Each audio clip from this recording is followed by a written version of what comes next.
สบายดีข้าพเจ้าชื่อดร.ไพวันจันทสุขห้องหมอบริเวณ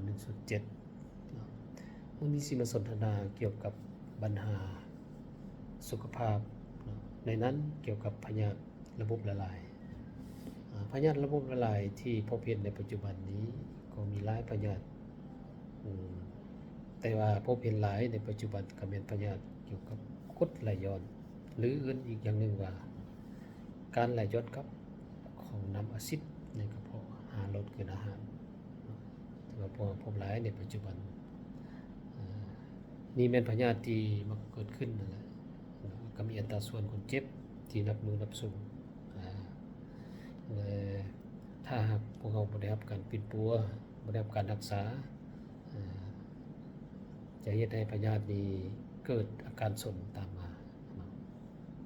แต่อาการส่วนที่หนึ่งที่อยากให้รู้จักนำกันว่าอันนึงมันเป็นอาการส่วนเกี่ยวกับการอักเสบหรือว่าเป็นบาดแผลเลือดไหลในหลอดเกินอาหารเพราะว่าน้ำอะซิดมันไหลย้อนกลับเป็นหลายครั้งหรือว่าหลายครั้งแก่ยาวที่ได้หลอดเกินอาหารชั้นเยื่อเมือกของหลอดเกินอาหารมีการบวมซ้ำหรือว่าไข้บวมกลายเป็นบาดแผลอักเสบในที่สุดนั่นและอาการแสดงออกจะได้คนเจ็บนี่มีอาการเช่นว่ากลืนยากกลืนนี่ยังกันยากนะกลืนน้ำกลืนอาหารแล้วก็รู้สึกเจ็บในเวลากลืนเจ็บแน่นหน้าอกในเวลากินดื่มปวดหากหรือว่าหากหมดความรู้สึกของการกินดื่มเกิดขึ้นได้อันนั้นอาการส่วนที่หนึ่งอาการส่วนที่สองเป็นหลอดกลืนอาหารตีบเพราะว่า น้ำกรดอะซิดไหลย้อนกลับแก่ยาวจะเฮ็ดให้หลอดกลืนอาหารมีการบวมซ้ำหรือว่ากลายเป็นด้านแข็งในที่สุดก็เฮ็ดให้หลอดกลืนอาหารตีบหรือว่าแคบอันนี้ก็มักพบเห็นอาการส่วนที่3เป็นอักเสบระบบหายใจในเมื่อที่กรดไหลย้อนเป็นเวลาดนจะเฮ็ดให้เกิดมีการอักเสบลำคออักเสบพงดังอักเสบปอดหรือว่า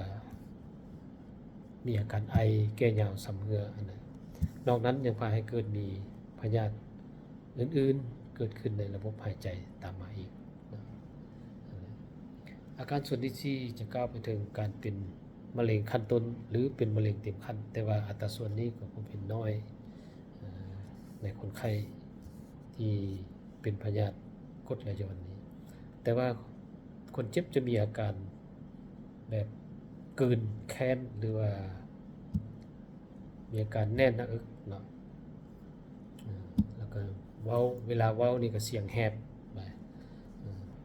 ไอคากตลอดภายหลังคนเจ็บที่เป็นพยาธินี้ในระยะหนึ่งจะเห็นร่างกายจอยผอมลงน้ำหนักลด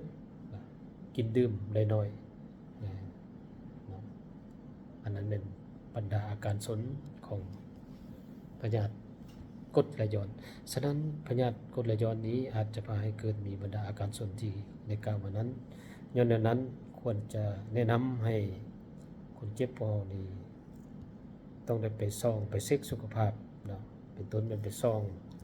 กระเพาะเพื่อรู้จักเกี่ยวกับระยะของการเป็นพยาธิในเมื่อคนพบเห็นพยาธิได้ไวแล้วก็ควรมีวิธีการปิดปัวและป้องกันให้ถูกต้องเต็มที่อันนั้นขอเล็กเปลี่ยนขอบใจ